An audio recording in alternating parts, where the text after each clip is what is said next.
최근 엔달러 환율이 32년 만에 150엔을 오르내리며 엔저 현상이 심화하고 있습니다.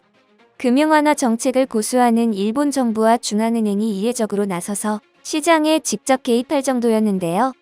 일각에서는 이미 일본은 끝났다며 몰락은 시간 문제라는 목소리가 커지고 있고, 일본 시민들도 자국 기업을 기피하는 현상까지 발생하고 있습니다. 엔저 현상이 심해지는 상황에서도 일본 정부가 초저금리 기조를 유지하는 이유는 무엇인지 자세히 알아보겠습니다. 그 전에 구독, 좋아요 한 번씩 부탁드립니다. 일본은 워낙 엔화 가치가 낮아지니까 최근 일본 정부가 여러 차례 금융시장에 개입해 엔화를 사들이고 달러를 푼 정황이 있었습니다. 지금까지 3차례 있는 것으로 추정되고 있으며 그 시작은 지난 9월이었습니다. 엔달러 환율이 심리적인 저지선인 145엔을 넘어서자 3조엔, 우리 돈으로 29조 원가량을 투입해 달러를 팔고 엔화를 사들인 겁니다. 일본 정부가 24년 만에 금융시장에 개입한 것으로 하루에 투입한 규모로는 역대 최대였습니다. 그럼에도 환율이 크게 떨어지지 않으면서 이달 21일 150엔을 돌파했고, 이번엔 5조엔을 투입해 금융시장에 개입했습니다. 하지만 잠시 조정을 받았을 뿐 다시 금세 반등했습니다. 결국 사흘 뒤인 24일 일본 정부와 중앙은행이 다시 한번 외환시장에 개입한 것으로 추정됩니다. 그렇다면 일본 정부가 수십 년 만에 환율 방어에 나선 이유는 무엇일까요? 일본 경제에서 잃어버린 30년이란 말을 많이 들어보셨을 겁니다. 일본 경제가 오랜 기간 침체에 빠져 있다는 뜻이죠. 경기를 살리기 위해 일본은 초저금리 정책을 유지하면서 시장에 자금을 계속 푸는 완화적인 통화 정책을 오랜 기간 유지해 오고 있습니다. 이런 가운데 최근 미국이 물가를 잡기 위해 기준금리를 가파르게 올렸습니다. 미국과 일본의 금리 차가 급격히 벌어지기 시작했고, 일본 무역 수지까지 적자폭이 커지면서 엔화 약세는 더욱 가속화했습니다. 여기에 일본 정부는 최근 금융시장의 일부 투기 세력까지 가세해 엔화 가치 하락을 더 심화한다고 보고 있습니다. 이렇듯 잃어버린 30년의 코로나19 타격까지 겹쳐서 일본 경제가 나아질 기미가 보이지 않는 것입니다. 그렇다면 정확한 일본의 현재 상황에 대해 알아보겠습니다. 1990년대 버블 경제 붕괴 이후 일본 경제의 기본 지력이 많이 약해졌습니다. 여기에 코로나19 대유행이라는 경제적 직격탄을 맞았습니다.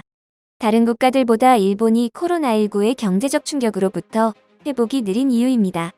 최근 미국이나 유럽 등 세계 각국은 코로나 국면에서 점차 벗어나 인플레이션을 잡기 위해 강도 높은 긴축 통화 정책을 실시하고 있습니다.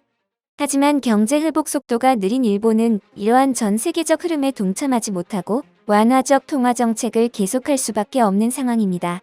일본 중앙은행은 지난달 말 열린 금융정책결정회의에서 단기 금리를 마이너스 0.1%로 동결하며 초저금리 기조를 유지하기로 했습니다. 이렇게 기준금리를 마이너스로 유지하는 나라는 세계 선진국들 중 일본이 유일합니다. 완화적 통화 정책만으로는 경제를 회복하기 역부족이기 때문에 일본 정부는 또 다른 노력을 하고 있지만 그 효과는 미비합니다. 완화적 통화 정책으로 피해를 보는 계층은 특히 서민들이기 때문에 주로 서민 경제를 살리는 데 집중하고 있습니다. 초연저로 임금 등 소득은 늘지 않는데 물가는 계속 오르면서 서민 경제가 가장 큰 타격을 입었기 때문입니다. 일본 정부가 지난달 우리 돈 380조 원 규모의 종합경제대책을 발표했는데 서민 경제의 고통을 완화해주는 내용이 주요 골자입니다. 한 가구당 전기와 가스비 보조금 약 40만 원을 지급하고 자녀가 있는 가정에는 육아용품 등 100만 원가량의 비용을 보조해줄 방침입니다. 또한 이번 일본의 종합경제대책에는 관광객을 늘리기 위한 정책도 포함됐습니다.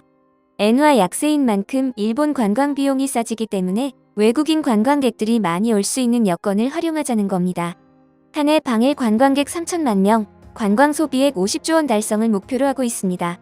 외국인 관광객을 유치해서라도 경기를 살리려는 노력으로 볼 수 있습니다.